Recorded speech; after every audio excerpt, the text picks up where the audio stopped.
Halo, jadi kali ini kita akan membahas pencemaran lingkungan limbah rumah tangga dari kelompok 3. Anggotanya ada Adelta Apriani Wandari, Rizka Idani, Ida Berdisia, Selvia Dewi Wahyuni, Noni Larustin Fitria, Friska Amelia, dan Dwi Yunita Anwar dari mata kuliah Dasar Kesehatan Lingkungan. Yuk kita lanjut pembahasannya. Apa sih limbah rumah tangga itu? Jadi, limbah rumah tangga adalah limbah yang dihasilkan oleh kegiatan rumah tangga. Limbah ini bisa berupa sisa-sisa sayuran. Nah, macam-macam limbah rumah tangga itu apa aja sih? Jadi, yang pertama ada sampah organik. Sampah organik adalah sampah yang bisa terurai dengan sendirinya karena bisa membusuk, misalnya sisa makanan. Yang kedua, ada sampah anorganik. Sampah anorganik adalah limbah yang tidak bisa atau sulit diuraikan oleh proses biologi, misalnya plastik, kaca yang bersumber dari peralatan rumah tangga, aluminium, kaleng, styrofoam. Yang ketiga ada sampah B3. Sampah B3 ini dapat merusak lingkungan loh, mengganggu kesehatan, bahkan mengancam kelangsungan hidup manusia. Jadi hati-hati ya teman. Nah, ada dampak limbah rumah tangga. Yang pertama, dampak dari aspek kesehatan. Yang kedua, dampak dari aspek lingkungan. Dan yang ketiga, dampak dari aspek estetika.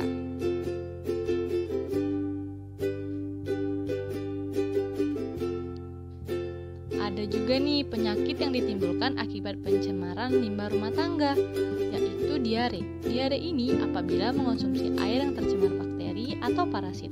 Yang kedua, penyakit methemoglobinemia. Yang ketiga, penyakit infeksi. Dan yang keempat, penyakit ginjal, penyakit hati, dan resiko bayi lahir cacat. Aduh, serem banget ya teman-teman. Tapi jangan sedih dulu nih teman-teman. Ada juga cara pengolahan limbah rumah tangga. Yang pertama, itu makanan ternak. Sampah organik seperti sayur-sayuran misalnya, maupun buah-buahan, maupun buah kualitas buruk. Yang kedua, pengomposan. Untuk pengomposan sendiri adalah upaya pengelolaan limbah dari tumbuh-tumbuhan menggunakan prinsip penguraian oleh mikroba. Yang ketiga, ada penanganan sampah dengan konsep 3R. Upaya penanganan diharapkan dapat mengurangi jumlah sampah secara signifikan, mulai dari sumbernya sampai ke tempat pembuangan akhir. Eits, tunggu dulu. Kalian udah tahu belum cara mengelola kompos tanpa ada bau? Kalau belum tahu, yuk disimak videonya. Amazing! Sendiri di rumah yang tidak bau. Nah, yang kita butuhkan adalah wadah bekas cat yang seukuran 20 liter. Wadah ini kemudian kita lubangi tepi-tepinya dengan solder. Kita buat lubang agak banyak. Ini agar udara bisa mengalir lancar. Dan ini juga yang akan mencegah agar komposnya nanti tidak bau.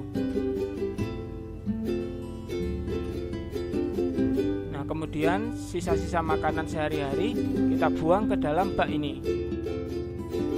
Kemudian kita beri tanah segenggam saja. Nah, yang penting yang kita gunakan hanya yang dari tanaman. Jangan gunakan sampah yang dari hewan, seperti daging atau ikan, karena nanti akan mengundang tikus. Nah, dengan adanya lubang-lubang ini, aliran udara akan lancar, sehingga mencegah pertumbuhan bakteri anaerob, yaitu bakteri yang tidak membutuhkan oksigen. Bakteri inilah yang akan membuat sampah nanti menjadi bau. Nah, sedangkan kalau bakteri aerob atau yang membutuhkan oksigen akan memproses sampah ini menjadi kompos tanpa menimbulkan bau.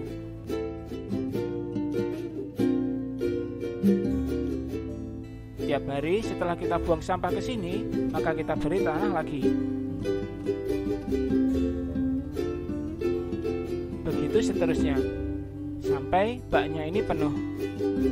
Begitu seterusnya, sampai baknya ini penuh. Setelah penuh, kita diamkan kompos ini selama kurang lebih 2-3 bulan. Nah, saran kami kita membuat beberapa bak. Jadi begitu penuh kita taruh, begitu penuh kita taruh, bergantian sampai cukup selama 2 bulan. Di sini kami menggunakan bak komposnya sebagai dasar untuk tanaman vertikal. Nah, setelah 2-3 bulan komposnya sudah jadi. Kita buka.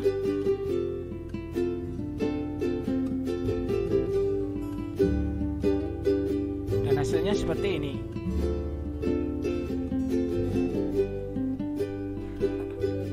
Kompos yang sudah matang akan berwarna gelap dan tidak berbau lagi, atau baunya seperti tanah.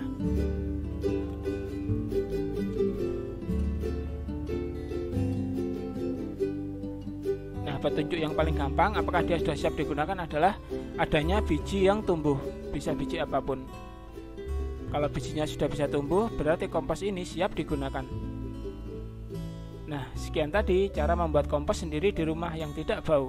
Nah, itu dia tadi videonya teman-teman. Gimana? Udah ngerti kan? Kalau gitu, jangan suka buang limbah rumah tangga sembarangan ya. Jaga kesehatan terus teman-teman. Sampai jumpa di video selanjutnya. Bye-bye. Terima kasih.